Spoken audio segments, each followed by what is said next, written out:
Stad with Willoway Nurseries here in Avon, Ohio. Just talking to you today a little bit about color here in the summer.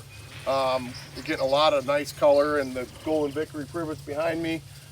Great color with this gold. Has a little bit of greens in it as it gets a little aged on it, but really nice for hedging.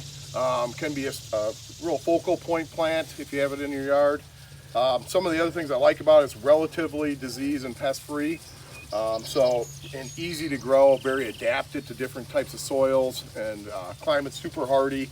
So plants you should consider for some summer color. Talking a little bit about growing degree days, we're at 1675. So we're kind of in this lull. It's like the calm before the storm. We're starting to get some scales and a few other things. Some borers that are going to be starting here around 1900 to 2000 growing degree days.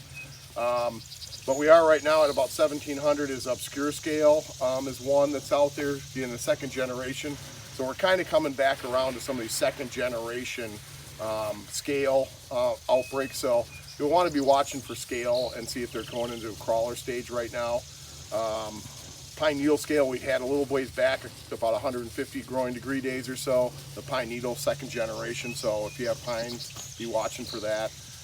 As well as we just went over adult peak for spotted lanternfly. So if you're in like the Cleveland downtown area, Pennsylvania, some of the areas that are a little heavier with it, you've seen it and it's out. So be watching for that. That's a hitchhiker plant or pest. So be watching for that. Tree of Heaven's one of its preferred hosts. So if you have Tree of Heaven's around, that'd be the area to look for it. So make sure that you don't have it on any plants. We scout for it. And then also emerald ash borer, or I'm sorry, not emerald ash borer, Asian longhorn beetle is coming up at about 1750. Growing degree days is adult peak. So that's another one. That's a black and white mottled and black and white striped antenna on them. They're a very large beetle.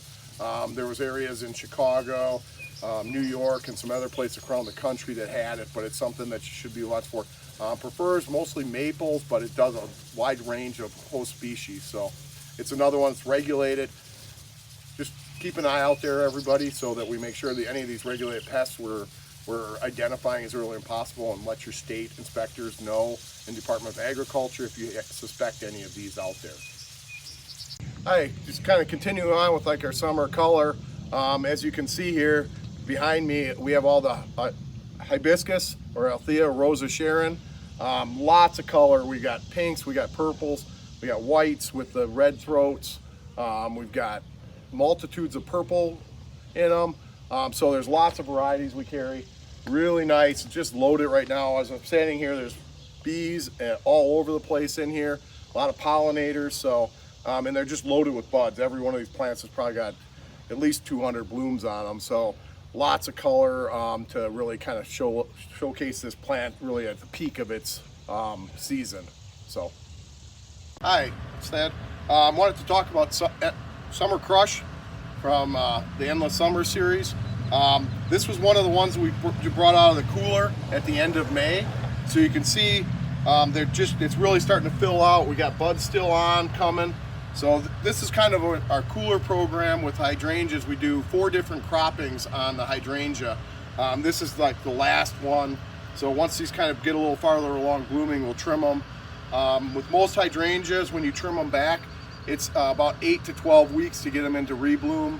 Arborescents are a little different. So if you trim like an Annabelle, you're probably looking at that 6 to 8 weeks. They come back a little faster. The one thing that I should note with like hydrangea arborescents, when you do trim back some of these new cultivars or varieties, make sure you drop the water back. They are water sensitive when they get trimmed, and if you apply the same amount of water pre-trimmed after to the same timing as after, they'll actually kind of collapse on you and actually die. So that happens in a number of the ones we find in the new releases that are out there. So just be aware of that. It's not the same as the old Annabelle that you could pretty much throw the stove on top of it and it still grows. So, but I really want to just highlight what the programs we do here, and we try to keep everything at this kind of peak perfection. So probably not a lot of other growers have hydrangea out there that are like this in color right now. I kind of continuing on the theme of the video this week is summer color. So this drift rose, the beautiful, tons and tons of buds on it. I'm going to give you a lot of long life color. Roses, interestingly enough, when they do kind of get past it, we do split trims through the farms. So we usually do about a quarter of the crop. This would almost be the point where it'd be a little past. We generally look more to just having green bud opening up is what more of our saleable crop is. So this would actually be slated for the next time we come through and trim. These would get trimmed, but you can also do this at your locations as well, as trim them back, and then 4 weeks in the summertime here, they'll be back in full bloom, something like this. So a little trick, if you have some roses that are back out there, trim them back if they've kind of petered out or stopping to flower, and you can get them to reflower again. We also are on a weekly spray program here. So we use overhead water here, so it's pretty much a must for the disease control. Powdery mildew is one of those ones. We only do morning watering, so that's another thing. Only water in the morning on roses, and you want to make sure that you're trying to keep the foliage as dry as possible. That will help deter black spot, powdery mildew. Powdery mildew actually needs 24 hours approximately to germinate and cause infection in the leaves. So by watering only in the morning, it dries out all day, you interrupt that, so you won't have problems with powdery mildew. You also want some pretty good air circulation with roses, so we kind of keep them on a good space. That's to help dry them down as well. So really clean foliage though. We do a weekly fungicidal program on them, so just wanted to talk a little bit about that.